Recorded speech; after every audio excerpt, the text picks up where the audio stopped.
It's time to get sexy on Secular Sexuality.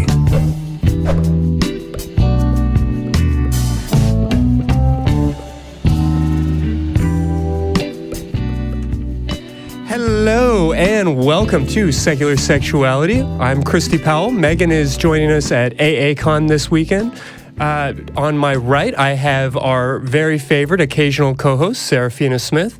Hello. And introducing for the first time in front of the camera, a voice many of you may have heard if you've called the show before, our lovely call screener, Jenna Belk. Hello.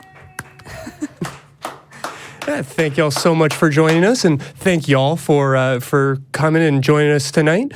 We figured that this is about the time of year, the sun's starting to come out, spring is starting to come in, things are starting to feel nice.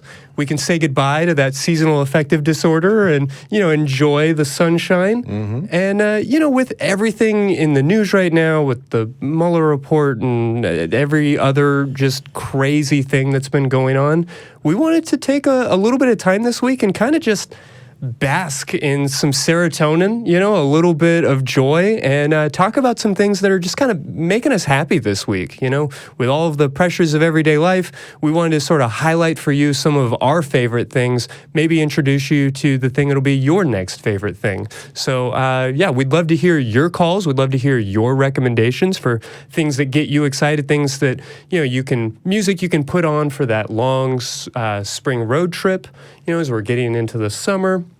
Just things to boost the mood. So, we'd love to hear from you. Give us a call at 512-686-0279, 512-686-0279, and we'd love to hear from you. Moving forward, I did mention that a lot of our team is at AACon this weekend. You can look for them there. Look for upcoming shows that are going to be recorded there and then broadcast during their normal times for Talk Heathen and the Atheist Experience, as well as, a lot of great content coming out of there.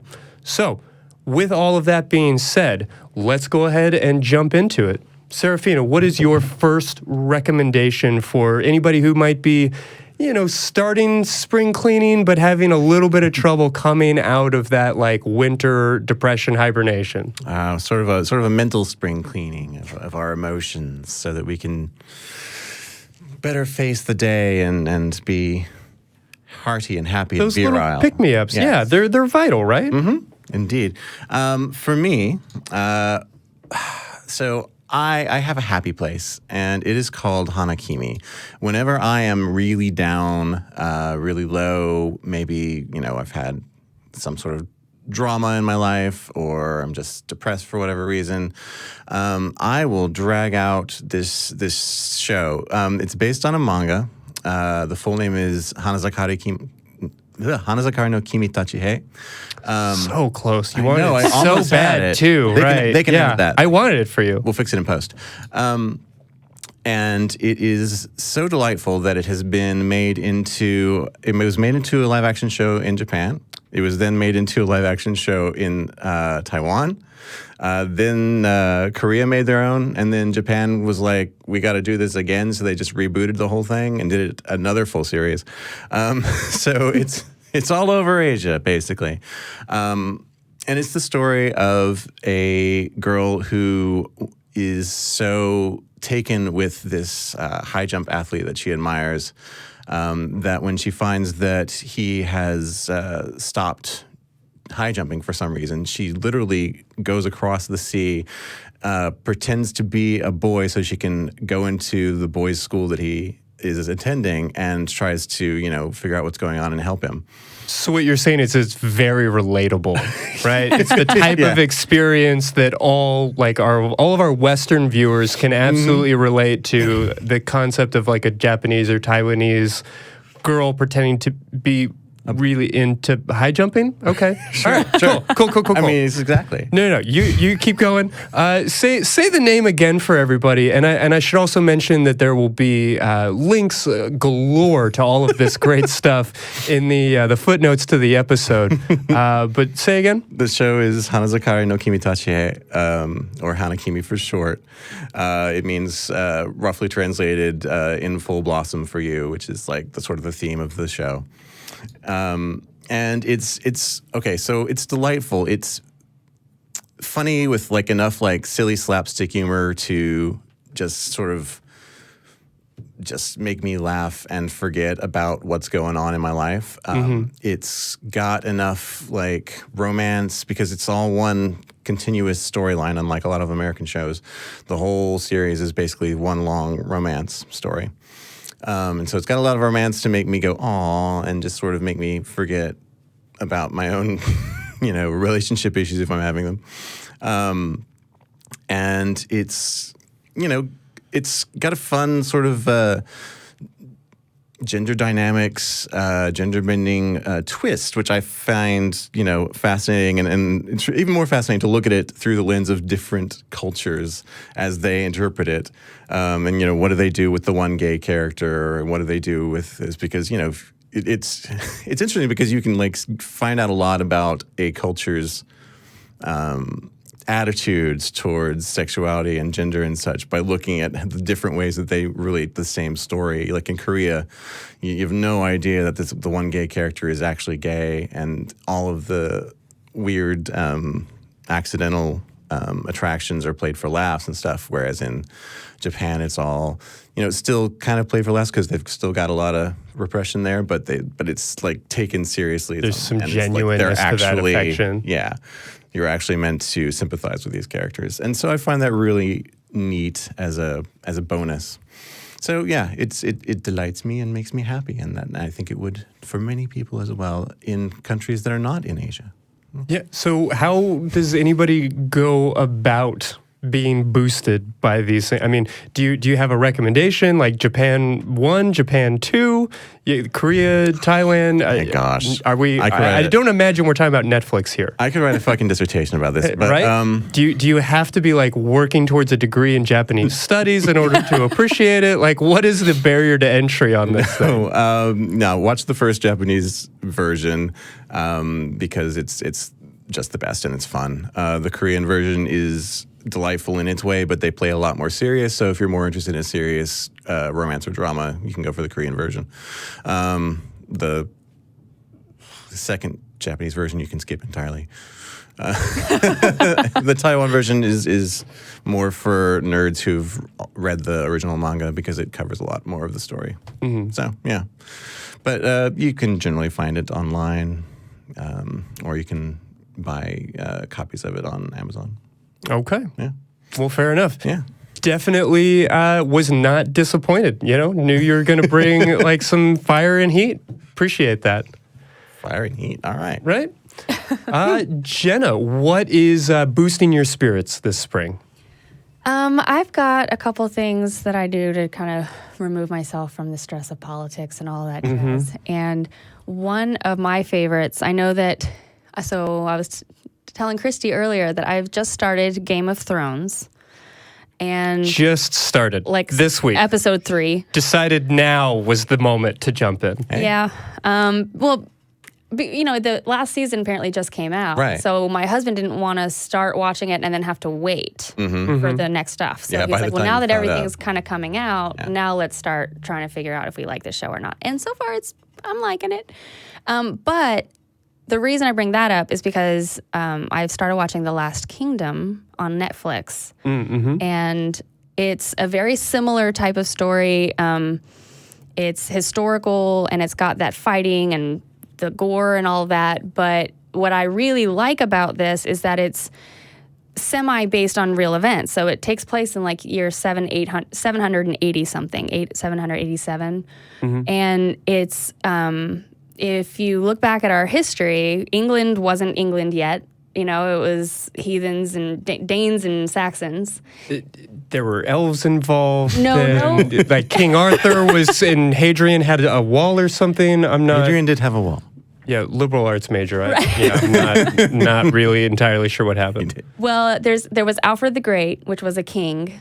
And he is one of the main characters on the show. And so it's basically the whole show's about one guy named Uhtred, and that's a fictional character. But apparently there were a bunch of Uhtred's back in the day. So This is like John. Kind of. Okay, all right. Couldn't swing a cat without hitting a Niteflirt back. But here's a little trailer just to kind of sum it up for you, and then I'll explain Give it. folks some idea what we're talking about here. Texans are all Christians, and so they're, there's only one God, and they're praying all the time, and they value their priests and things like that. And they say anytime anything good happens, they'll be like, praise him, praise God, and I think I know them. Yeah. it's interesting because there's a familiarity there for me, because so this is escapism for you? Well, but like a that bunch other of side violent of that. Christians like coming and trying to kill all the heathens. This is how you get away from your everyday life. Well, the Danes are the ones killing all the Christians, so there's a lot of God hating. There's the good side and then the bad side. It's a lot of juxtaposition, but it's quite entertaining. So I recommend giving it a shot. Yeah, especially if you like Game of Thrones. Mm-hmm. All right. So that's BBC America. You said that folks can find that on Netflix? Mm-hmm. Okay. Yeah, so that sounds like a great way to enjoy some of this like springtime rain, just to get that little boost. Yeah. Okay. And at least 0.5 boobs. All Right? At least 0.5 boobs, which is really a minimum, Right. I say. I mean, if we're going to do fantasy, like my boob quotient is probably closer to 11. That's a good one. Yeah. I think you're more sci-fi there. If it's Oh, yeah, you're right. Okay. we're back to Total Recall. Okay. Yeah. Uneven remainders. Yes. Those prime numbers will get you. Okay. I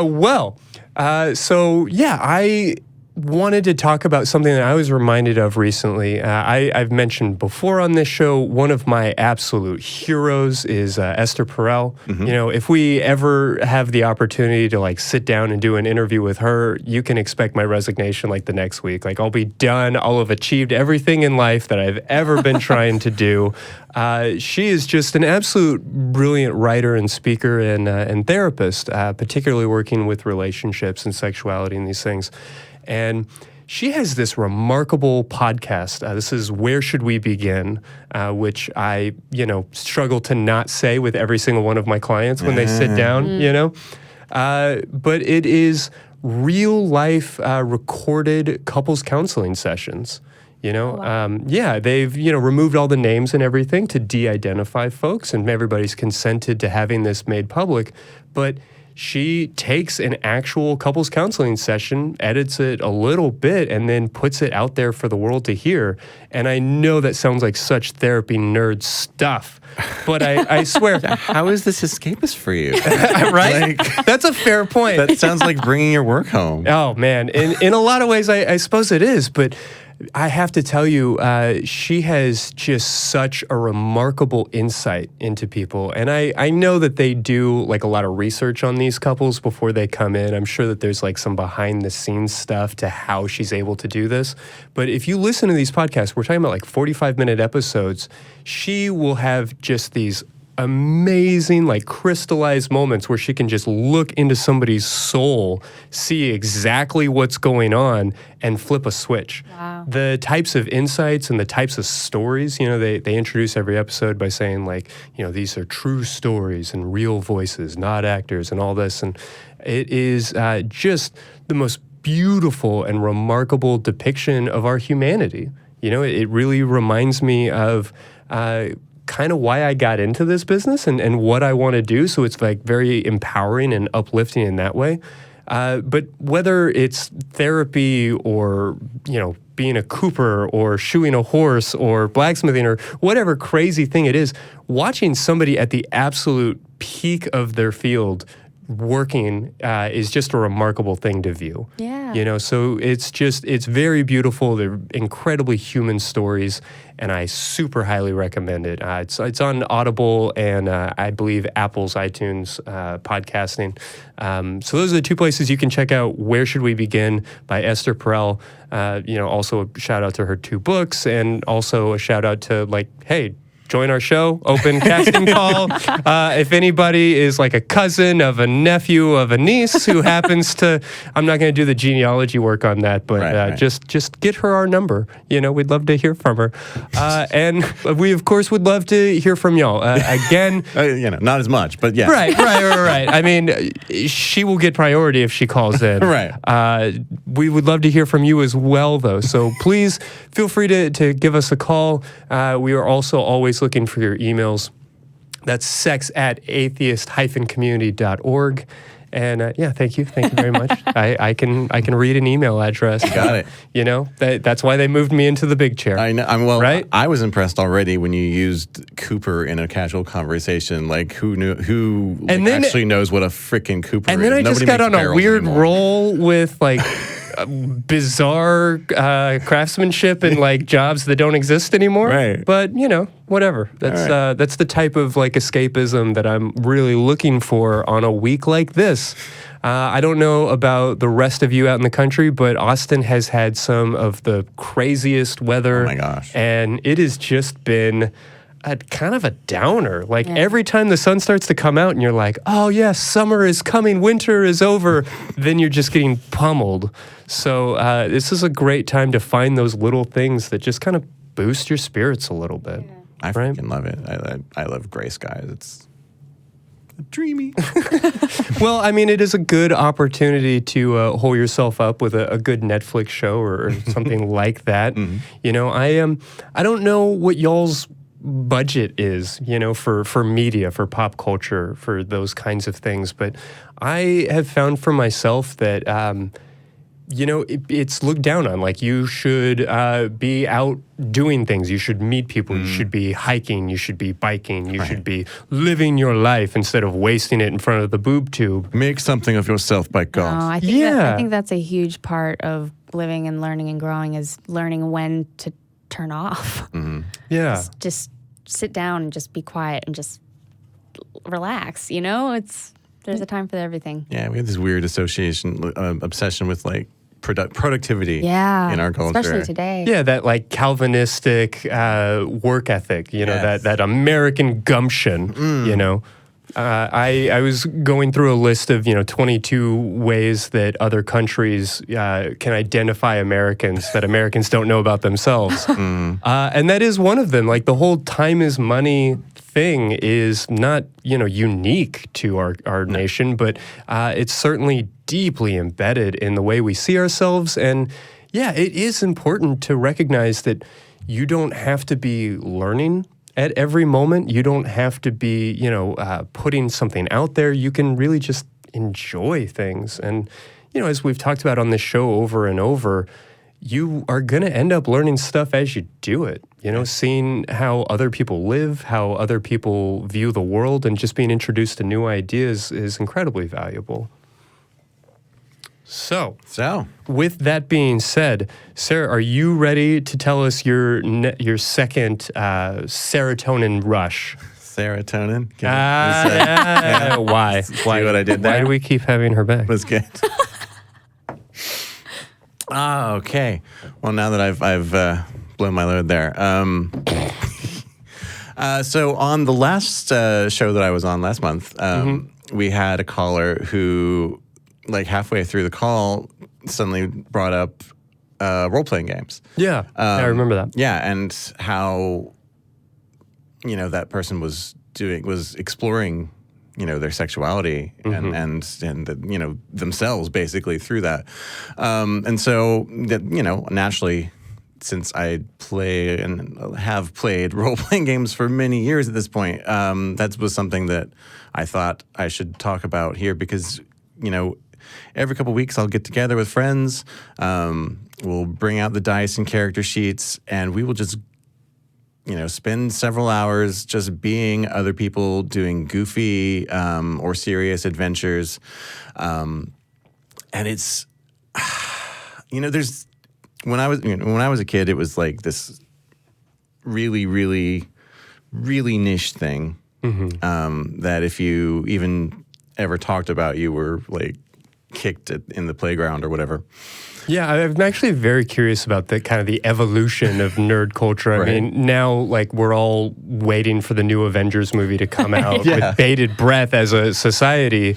When being a nerd was nerdy. At one point instead of cool. Yeah, back in my day, like if you had a computer, you were like a total weirdo. Yeah. So that was me, of course. But yeah, role-playing games. I started when I was 6, I think, playing Dungeons & Dragons with the original Red Box. And I just kept going. And as I went through it and started running my own games when I was a teenager, it became this amazing... It started as just like this silly thing that we did to pass the time and have fun, and it became something a lot more for me because it became this form of self-expression that I couldn't do any other way. Mm-hmm. When you are sectioning out a piece of your life to be whoever you want to be, that is an amazing tool all of a sudden that suddenly I realized I had. Yeah, and not just reading from a script, as expressive as acting and something like that can be, this is you being yourself, but through a different lens. Yeah.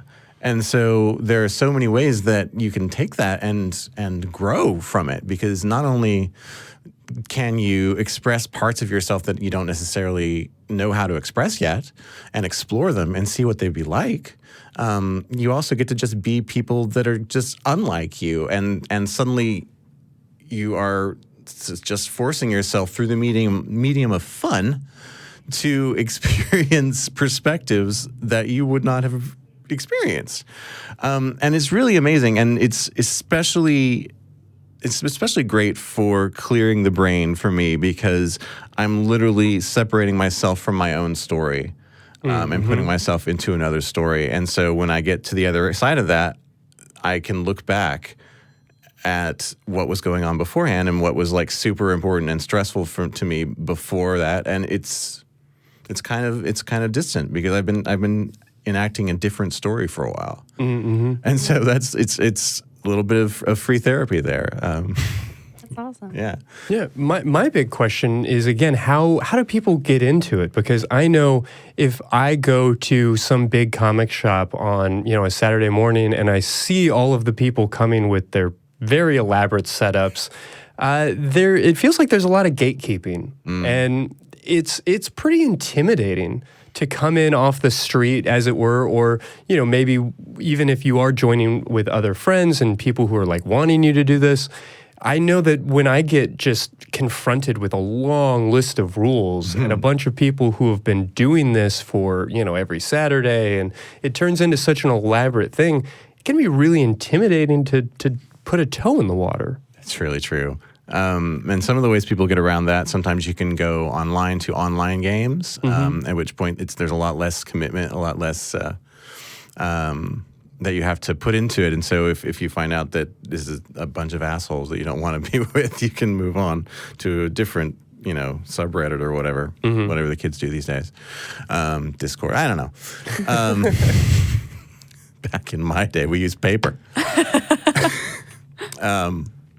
There's also, your local shops. Here in Austin, we've got like 20 of these freaking, comic and game stores. And generally, you can find people there, or you'll find ads there, or you'll find ads on their website with just people looking for other people who want to play a game. And there are different rule sets, different stuff. Most of the stuff that I play now is using some variant of the Fate system, which is a fun little, really rules-light system that focuses mostly on story, which is very much, my style of play, I found out, where it's much more about, telling a good story and having fun with the characters than about, mechanics and logistics of rolling the die. Yeah. Yeah. Stab the monster until the treasure comes out. Yeah. So yeah, you find the system that works for you eventually, and you find the group that works for you and the style that works for you, and it's just a time thing. It's like anything else. You have to sort of, find a place to comfortably dip into, and then over time you'll find the group that works for you. So what you're saying is anybody can find the right spot, but there is going to be a little bit of a time commitment in actually like trying these things on and jumping in. Unless you're super lucky, yeah. Yeah, I hear that. Growing up, my dad saw, I don't know if you remember, there was like a Tom Hanks movie. Oh, yes. Mazes and Monsters. Yeah, that I know was like picking up on something that was in the zeitgeist and was like vaguely connected to some sort of true-ish news stories. Sure. But he took that and ran with it and was totally of the belief that Dungeons and Dragons was the devil, which is why Pokemon was also banned in my household. It was, how Satan gets into your heart and soul. Obviously, that's not a real thing. Right. But how has the culture changed, I guess? I mean, that feels like it was really affecting people and kind of keeping things in the basement, so to speak. Yeah, it sure was. And like during the 80s, we had the whole satanic panic thing going on, where a bunch of evangelical sects suddenly, hit the news with all their tales of, satanic ritual abuse happening, and they were linking into all sorts of things, but particularly to things like Dungeons and Dragons. So I think that, that sort of trickled out over time as people's, news sources and such started to realize that there was absolutely nothing behind any of that. But yeah, no, it just became more niche when it became more easy to profit off of, like those hobbies.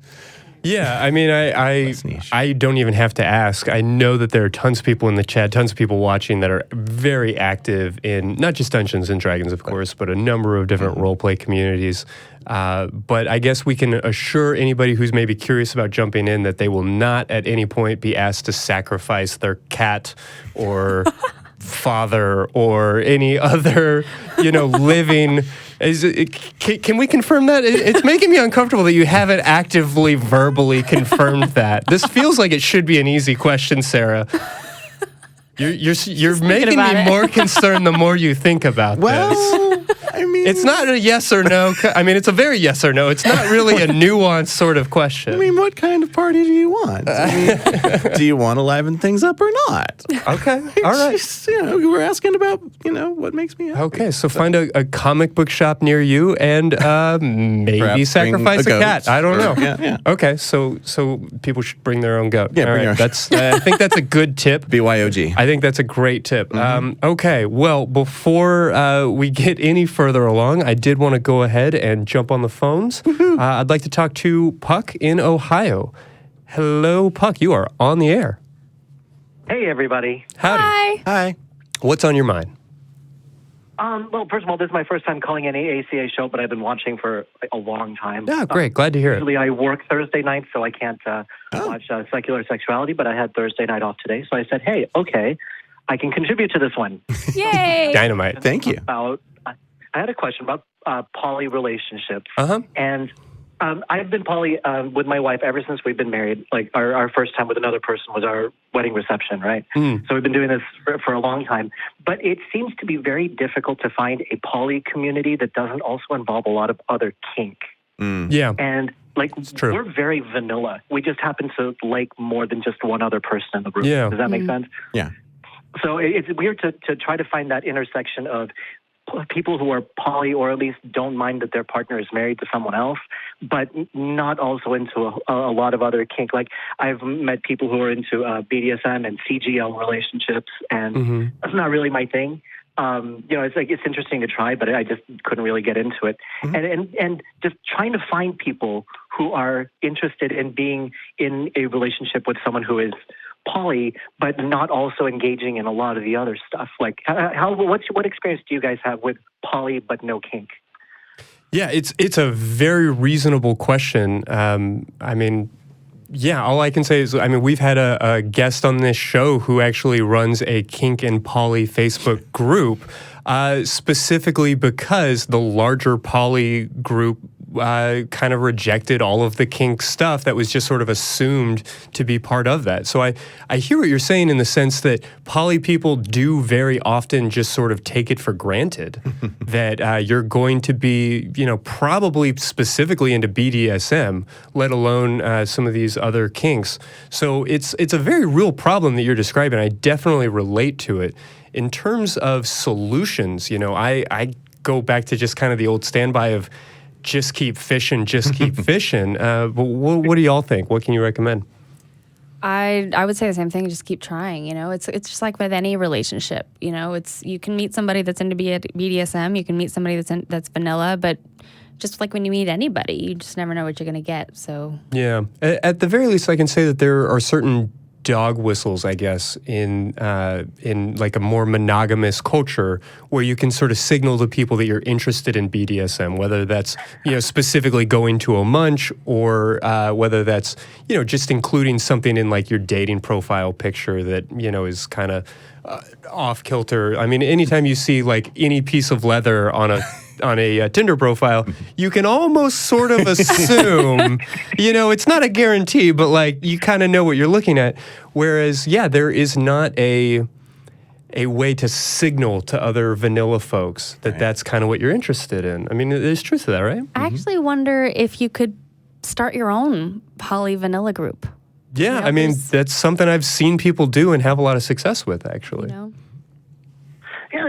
we've been able to find people. And my wife has had a regular partner for a number of years now, and she was with this person for a couple of years before finding out, hey, he's kind of into some stuff that she's not completely into. And we went to there's a number of swingers clubs here in this area, and one of them, poly and kink were so lined up together that a couple of the rooms were specifically made for BDSM, which, that's great, but it was hard to find someone who's not into that. And even if you get to know a partner for a while, and I get it, because being poly, you already have to be a little bit left of center, right? Yeah, so willing to kind of buck the trends. Yeah.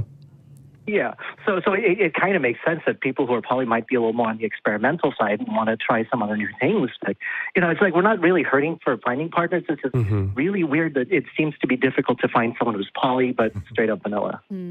Yeah, that makes total sense. I see it over and over. And, by even mentioning swinger clubs, you bring up like another very frustrating aspect of poly dating, which is just that it's very, when you take all of consensual non-monogamy, or really all of non-monogamy, because honestly, the gatekeeping and the barriers are not always great, that covers so many different things. And when you start approaching somebody looking for a genuinely polyamorous relationship, you often get confronted with, well, I am only here to swing. Like, I'm not interested in a emotional connection, or I'm really just looking for a play partner. I'm looking for somebody to act out a fetish or kink scene with, and I'm not necessarily looking for anything beyond that. So when you're already working with a small part of the population, and then you're having that again and again, and then you're trying to get those people to actually meet one another without necessarily having to fly a poly flag over their house, it can be really, really tricky to find people, especially since people aren't flying those flags because there is so much shame. There's, legitimate risk for a lot of people to their safety or to their livelihood or, just their social standing in a lot of ways. So, yeah, it's a very real concern. I can't say that I have a whole lot of good options. Yeah. Yeah, it's pretty cool because there's this massive overlap between the two communities, right? And a lot of that is because, it's sort of a self-select thing where the two communities have a lot of the same practical needs and a lot of the same barriers. And so it just happens that a lot of the same people happen to be interested in both. And so, when you go in, it looks like, sometimes it can look like you're going into a poly group and you're finding a kink group, or you're going to a kink group and finding a poly group. Just because, these are generally local groups. And so, these people get together, in person a fair amount. And so they're meeting up, they're doing the different things, and it just sort of cross-pollinates, And you see the same sort of thing. Part of it. I might interject though. Yeah. I wonder if, because if you go to a munch, say, and it's like specifically BDSM centered, the likelihood of you finding a monogamous couple there is fairly low. And that's not to say that monogamous couples aren't practicing BDSM, but they're not going to munches. Right. They're not hanging out at parties. Right. They're not going to play parties because that's sort of not necessarily antithetical to monogamy, but in a lot of ways it is. You know, so there is like a lack of organizing, I think, among vanilla poly people, because the corollary of that is true also at poly groups. You've got poly people who go to poly people parties, and poly people parties often are going to be run by or connected to folks that are going to play parties. So these poly people play parties tend to pop up from time to time. Our audio engineer is going to yell at me for that later. Yeah. Yeah. Right, yeah, and you get a lot of the same overlap with the LGBT plus community, you know, for the same reasons. You know, you tend to have to search for different partners if you're LGBT because you have a small subs community and et cetera. And that can just cause, you know, problems because there's so much overlap. And it's just, I know it can be frustrating. I get that. There's meetup.com is a friend. Yeah, I will say there's specifically here in Austin at least one meetup poly group that is very, man, I don't want to use the word wholesome, but it's like very much meant to be directed away from sexuality and Clean cut. Yeah, right? Straight edge. And it feels to me from the outside, as somebody who's never been an active participant in that particular group, as not kink opposed, but very much not like a gathering point for kink interested people. So, you know, I don't know what that might look like where you are. I can't imagine the Ohio poly scene is super approachable. Well, it tends to be a pretty conservative where I live. Yeah, like we don't even have strip clubs allowed in within the municipal area. Got to go all the way to Dayton for that. Yeah, I mean, I appreciate you guys helping me out. Thank you very much. I did want to say, though, with role-playing, because I heard you guys talking about, like, D&D and others. My first experience with any role-play was online games, like World of Warcraft or Final Fantasy XIV, which are other great communities if you want to get into role-play. It's not as structured, but if you find the right group, they do things like that, like regular meetups or weekly meetups where they role-play within that, within the realm of that world. Oh, that's awesome. Awesome, thank you. I don't know if you guys have ever tried those. A little bit. I'm not a fan. Yeah, my gaming died out with like the first StarCraft. Oh, sadly. wow. Yeah, it's been a hot minute. Wow, okay. But no, I do appreciate you giving us a call. And yeah, I would say if anybody is watching, if anybody's listening and has any great ideas, either throw them in the chat now or shoot us an email, and maybe we can get something back to Puck in the future, because this is a very real concern. I absolutely relate to what you're talking about. So I wish I had better answers for you, but I do appreciate you giving us a call. All right. Thanks a lot, guys. Thanks. Thank you. Take care.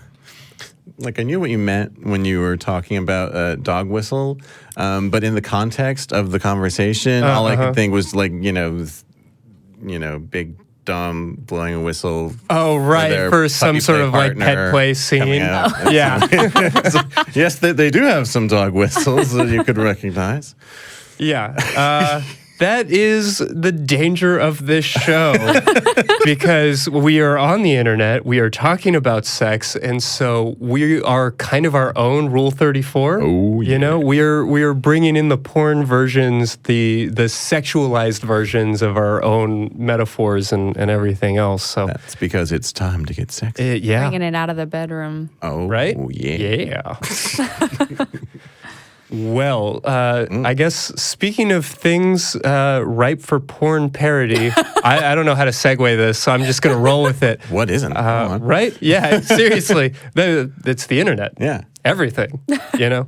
But Jenna, tell us your next spring cleaning, hello sunshine pick. So I was raised a Catholic and in a small town. I apologize. Thank you. Yeah, it was rough. You do. But we're good now. But I felt ashamed, even though I didn't raise her Catholic. I just felt like a deep sense of guilt and shame anyway. I'm actually still struggling with that. Yeah. But in a really small town, my mom was a librarian, and so I was surrounded by books, and that was kind of the way that I escaped all the problems that I had with growing up where I did. And Harry Potter, I don't know if you've ever heard of Harry Potter. Yeah, it's come up. It's been mentioned a time or two. Well, fun fact, I share Harry Potter's birthday. Oh. And also J.K. Rowling. It's all July 31st. Wow. So I felt like a huge connection to him as a kid. Nice. And the fourth book had come out when I was a little kid when I started reading it. And so I started over. I read all the books, and I've bought all the books hardback, and now I have them all on Audible. And they have they create this world that I go to when I really need to relax. And, you know, I've become so addicted to learning since my deconversion because I realize how many things I've learned before that are just completely wrong. And so I'm information overload right now. I'm like relearning everything I've ever learned before, and I'm like, okay, I need a break. Okay, Harry Potter. Yeah, that's your comfort food, right? Yeah, I'm like, okay, just relax. Just go back into the Harry Potter world and just, just relax. So it's my escape. I'm sorry, the fourth book came out when you were a little kid. I know. Yeah. I mean, I remember I was 5th grade. there were like midnight releases by that point. I mean, jeez. Yeah. Yeah. Uncomfortable. That dates me. Yeah, a little bit. Okay. Okay. Well, I mean, This guy just got like 6 years older. yeah, sitting here. Seriously. It happens. I was talking to a client recently about how she might like the White Stripes, and she had no idea who that was. And then I was like, dun dun dun dun dun dun, and she was like, my marching band plays that. Oh, it's like, jeez. Okay, all right. So I'm sorry. Most of our audience doesn't want to hear a 31-year-old complain about how old he feels, but here we are. So I have to ask, while we're on the subject of offending our audience, let's talk books, movies. What about the spin-off movies? There was a play. I mean, is it the entire Harry Potter universe that you're into, or is it just the main books? What are we talking about? So I just discovered that there are many podcasts. Oh, yeah. Oh, yes. I didn't know that until What? There's like a Harry couple Potter months ago. fan culture? Well, This is crazy. so I actually have an aunt who Like conventions and stuff? has been really involved with the fan culture, and I didn't know that until recently. So it's been a couple months ago. I just discovered what podcasts are.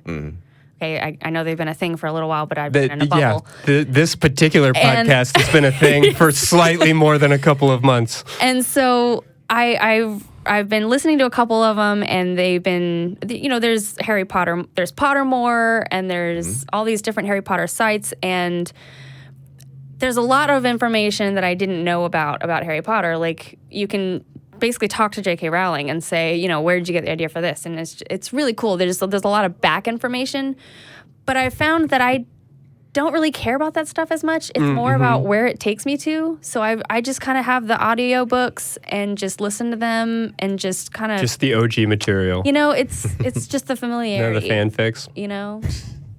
So Okay, but what house are you?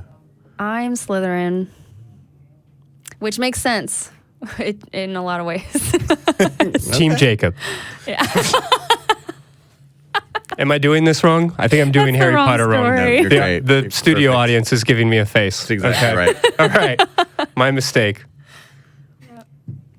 But books. Books. are- Okay. Yeah. Books over movies for you. Okay. All right. Well, fair enough. Get that. So I want to talk about a pair of shows that are too similar to really separate. I mean, I that feels almost insulting to say because they are really beautiful in their own right, but if you watch them, you can't help but notice the incredible similarities. These are two things I've talked about on my Instagram. I'm at Valence Counseling if you want to take a look at my reviews there, but both on Netflix, you've got this past week's Special, and then a couple weeks ago on Hulu, you have Shrill. These are two great shows that I really recommend everybody check out. They are both relatively short, relatively easy to get into. These are like while you're kind of cleaning the house, you're doing a load of laundry, you sit down and watch an episode, and you don't feel, it's not like Game of Thrones, Last Kingdom, huzzah. You don't have that obligation to black out every single window in the house and put on the surround sound. Yeah. It's not necessary to cosplay in order to watch these programs. They're just really fun and uplifting. That's the thing I really walk away from. Both of them feature in their own right folks that are marginalized in a lot of ways while still being very affluent, while still being very first class in a lot of other ways, middle class, upper middle class folks. So Shrill stars Adie Bryant and is the story of a young blogger who's working for a magazine. It's a fictionalized version of an actual memoir of a woman who wrote for The Stranger in Portland, I believe. And it's kind of the story, at least initially, of her sort of finding her voice as a fat woman. And she talks about that identity in the book much more than the show. But in the very first season of the show, we get her just starting to kind of find herself. And it's really beautiful. She has this conflict with her boss, which is sort of a fictionalized version of real life Dan Savage, which is a very interesting place for me to be in because he's such a hero of mine who is not a great guy in this particular story. And the fictionalized version, I think, has some fun with that. But even the truth of it is not ideal. And it really highlights just the way that our culture and society looks at particularly women who are fat, and the way that we apply all of these beliefs about, concern for health and concern for their happiness and all of these things by putting a lot of shame and pressure. And it's really delightful. It's a lot of fun. I know it sounds serious-ish, and it does deal with these complex things, but it's a really good time. And I can't help but contrast it with what I recently caught on Netflix. This is Special, which is about a young gay man who has cerebral palsy and is also working as a blogger writing personal essays for a large conglomerate, who also has a bizarrely out of touch and judgmental boss. And sort of him finding his own voice, and as somebody with a significant disability, sort of separating from his mother and exploring his sexuality, and really just a beautiful way of viewing the world.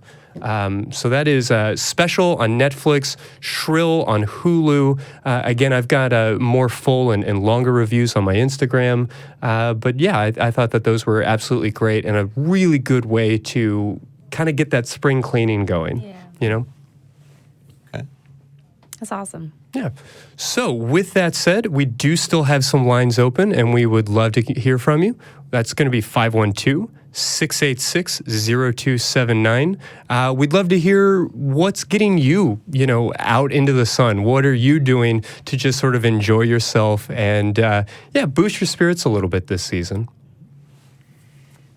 Sarah, did you have a third round for us? Oh, crikey. No, not really. I'll think of something in a moment once someone else goes. I'll go. Well, fair enough. Yes. So I mentioned earlier that I've become really addicted to learning. And one of my new fixes is the Great Courses Plus. I don't know if you've heard of that yet. It's Not at all. It's basically like Netflix, but for education. I pay $20 a month, and I have unlimited access to all of the lectures, all of the courses, as long as I want. I can watch them over and over and over again. And it's, I mean, I started out with learning how to learn. There's a course on how to learn. Yeah, Awesome. Well, you said Good first courses, so this is not just watching videos. No, this is it's- like a more interactive than just like a Netflix platform. Correct. It's, I mean, anything you want to learn about. If it's history, science, I mean, philosophy, there's how to draw, there's how to, I'm sure there's how to ride a horse, there's language courses, there's all kinds of stuff, and crafts and things. And so it's been a really good go-to for me when I'm like, oh, I need to retouch this part of history, or I'm really curious about, the wars of China, or, whatever. Anything that comes to my mind, I can look it up on there, and there's just lecture after lecture after lecture. And they're only about half an hour long, so it's not like they're crazy long. And they're talks given by professors at universities. So they do this for a living. They've dedicated a portion of their lives to studying whatever they're talking about. So it's not. This isn't just like Googling how to write. No, it's not just YouTube. On anything. Anybody can talk. It's legitimate, successful people that are specialized in their field. So that's been a really godsend.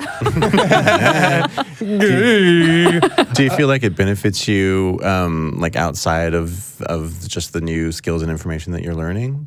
Like, is it emotionally beneficial? Is it? Yeah, actually, I've learned about emotional intelligence. I had never heard of the term before my deconversion in my bubble.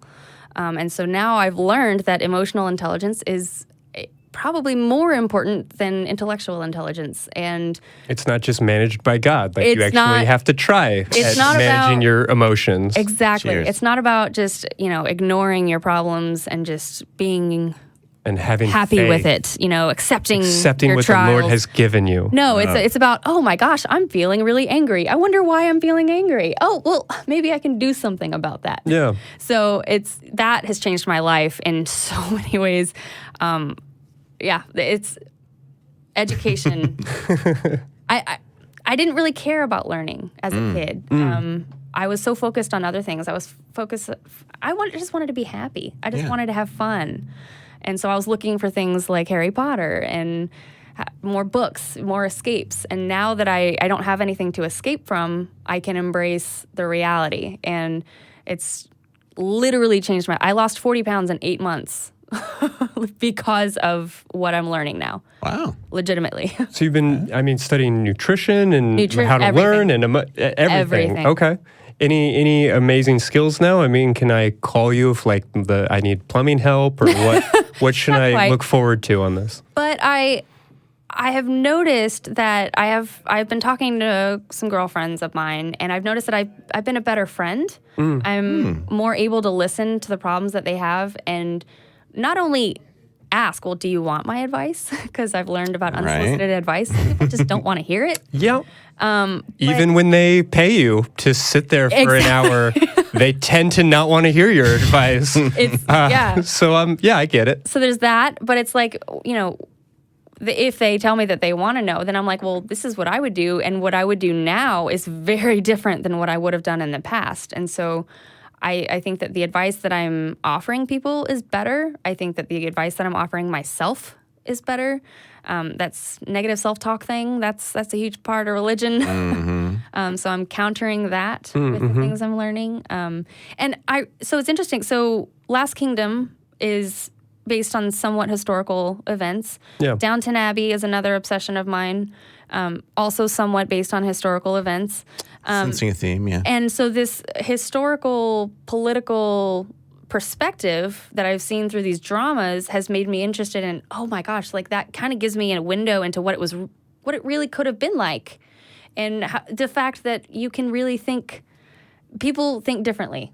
Yeah, absolutely. That our culture is a form of technology that has advanced in the last, since 786. Yeah, and just because you may think something is right or wrong today, well, 1,000 years ago, they probably didn't think that. Yeah. You know, and 1,000 years from now, they're probably not going to think the same things we think today. Let's hope not. I mean, in some ways, I worry about doing this show just in the sheer sense that 20 years from now, this will still live on the internet. Right. And while on the one hand, I aspire to be the type of person that looks back at, you know, a 20 years younger version of myself and says, you kind of missed the mark there, kid. Right. Like you could have grown into it.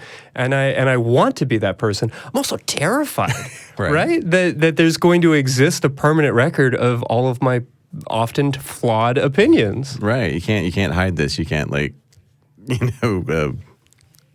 yeah, put your until live journal Russia into teaches private us how to mode. scrub the internet. Yeah, that hasn't happened yet. Yeah.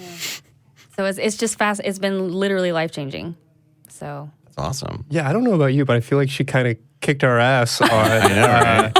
yeah, just having your shit together, just learning for fun. Well, Yeah. I didn't before. I mean, if there's so many people that know me that I just haven't seen in a while that wouldn't recognize me right now. I mean, it's just when I look back at how bad things were, I didn't even know. I didn't even know how bad things were. Brave new world. Yeah, and I'm like, oh my God, life can be good. Life can be really cool. Yeah. So I just didn't know that. All right. Well, that's terribly exciting. We would still love again to hear from you, to hear what's getting you out of bed this spring. What's your dopamine dump, so to speak? That's 512-686-0279. And Apparently nothing's getting you out of bed to get on the phone. right, I hear it. Jeez. People. With that being said, I'd love to mention one of my favorites. This time of year specifically, and this was actually kind of what got me wanting to do this episode, was thinking about, a couple of years ago as I was going through a divorce and I'm trying to jog, I'm trying to get my life together, I'm trying to go and do and find happiness somewhere. It's hard. It's hard to get out of bed. Right. And it was right around that time that I discovered the music of Frank Turner, who I cannot recommend enough to our audience. His poetry about both love and God is just absolutely remarkable. His song Glory Hallelujah, where he sings about how much of a relief it is that there never was a God. That this is not something to mourn, that it's not, we're missing out on heaven.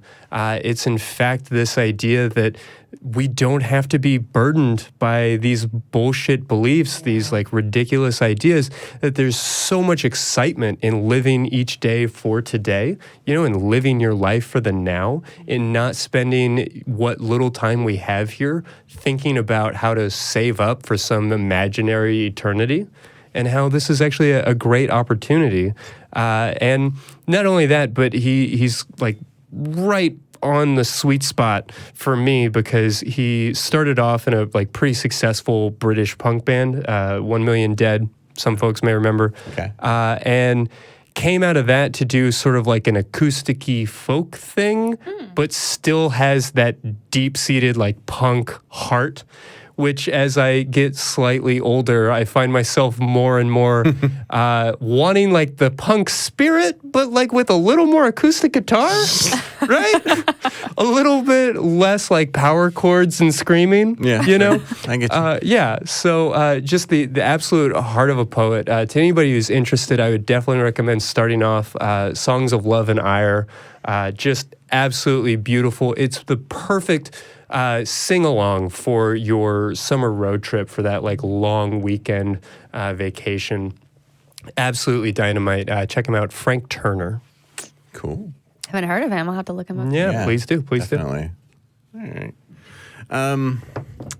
All right. So I had an idea, but I tossed it out in my brain like 20 seconds ago. So instead, I'm going to talk about something that always resets me, and which is why I do it like every week, and that is fighting. I love to go out and sword fight. Are you allowed to talk about this on air? I was am. under the impression that the first and second rule was that we could not discuss this. I missed the first meeting. I didn't hear the rules, but I would like to say that I love Fight Club, and I think everyone should know about Fight Club. Okay, great. No. No, every week I'll go out and I will find other nerds in the park to seek each other out and hit each other. And it's wonderful because... Random people? No, they're not random, usually. No, it's just a bunch of people who like to sword fight. Maybe we started out... some people started out as like jocks who were interested in combative stuff, but never got into like martial arts. Some people started out in martial arts and were like, hey, that's cool. We can use weapony things. Some people started out as like just like nerdy role playing game people who are like, I could use a sword for real things. For real? Yeah. But it's this wonderful subset of a bunch of different types of nerd that come out. Yeah, I'm really trying to picture this. This is less fencing, yes, more LARPing, or both, or neither? Right. Help me out. Right. So in my case, what I focus on is I play in a game called Dagger Here, which is a group that takes the sort of combat that you find in a fantasy LARP, and then just sort of, I guess, toughens it up a little bit with like, minimum weapon weights and add in grappling and stuff like that, and tosses out the pretending to be a wizard and shit. So this is for people who like actually want to sword fight, but who don't want to learn all of the like rules of fencing. Yeah, I mean, I love role play, as I mentioned earlier, and I love fighting. I personally don't like to mix them together. When I'm out fighting, I want to fight. I want to, enjoy the physicality of it. I want to get better at it. This is exercise, not self-expression. It's exercise, and so it gives you that endorphin rush of exercise.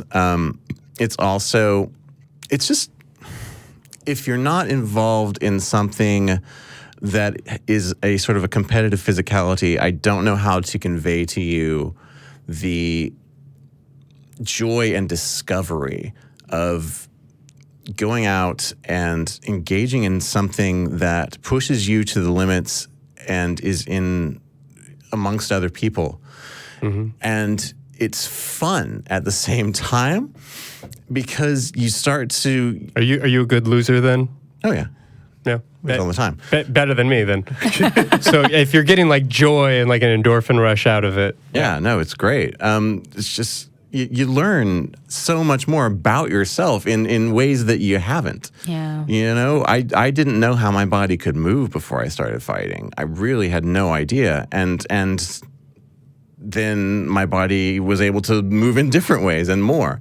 I had a lot less confidence in my appearance before fighting. Because now I know that, my appearance is not just, do I look cute today, but it's also, I can look intimidating and scare the fuck out of someone who sees me walking slowly towards them on a field. You have some options. Right. And it's amazing. I don't know how to convey it, and I wish I did. But that feeling of stepping up to somebody and, going through a couple of rounds with them and, learning about them and learning about you at the same time, it's absolutely a joy. And at this point, I couldn't really see myself living without it for very long because it's become a core part of me. So I absolutely recommend, something like that, some sort of, physical combative activity, because it has various effects. It can release you from old tapes, for one thing. A lot of stuff we're taught very specifically when we're young, especially if we're women, to not hit people, et cetera, which is good, because we don't want to go around hitting people. But just being able to break out of that mold in a set, safe place for it. Being allowed to, like, making rules so that you're able to break the rules. Yes. Yeah. And you discover so much about yourself, and you become more than you were. It's pretty amazing. I want to play. Absolutely, yeah. If you got Sundays free, come out. I'm going to come with you sometime. Heck yeah. Totally. I'm going to swing a sword. So I have to clarify, what are these swords? If these are not fencing fencing foils. Yes, we're not soiling ourselves with fencing. Right. No, in the case of the game that I play, So we don't go through like big armor and stuff unless you want to, because if you think that's fun, that's fine. But we instead put a lot of padding on the swords, so that you can, swing as hard as you want. You use your full contact. It's a full contact sport, and it won't do more than like maybe leave a small bruise. Oh. I feel like that would be a big, I don't want to say turn off, but like it would really take me out of it if I was having to pull my punches. You know, not that I'm looking to like damage somebody or ruin anybody's day, but yeah, that now I'm getting better picture of what you're talking about. You can really let loose. Yeah. Oh, yes, and it's amazing. Some people do it just for the like adrenaline rush and for the ability to get out your aggression and stuff. Have some that's violence. never appealed to me in that way, but yeah, it's totally a big thing for some people. Just being able to be like rah, rah, and you're not physically hurting someone, but you're still expressing that feeling that you normally don't get to. I hear that. What do you wear? That'd be amazing. We'll get it's. Some people go all out, but it's generally just sort of a tunic and belt, maybe just like a day thing. tunic. You don't have to wear anything special. I mean, just like a regular everyday type of tunic. Yeah, vaguely medieval-esque outfits that you can make yourself or you can buy. It's not like a huge deal because we're really more about hitting each other. Sure. And there's various styles. People go gym out shorts probably not wise. Yeah, people go out with swords of different lengths, shields, spears, great swords, javelins that you can throw. People have bow and arrows. So you can. There's a lot to explore. Wow. Yeah, absolutely. It's a lot of fun. Again, how would random passerby be able to jump into something like this? I mean, do you just Google park sword fight? You can. How do you go about such thing? You can. You can. In this case, the one I'm specifically talking about, you can Google.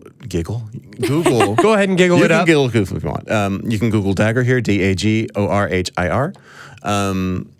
And there's other things that are similar, amped guard, and various sort of LARPing things. The farther you go from it, the more you get to the whole pretending to be a wizard and playing thing, which is great. A lot of people love it. I don't, but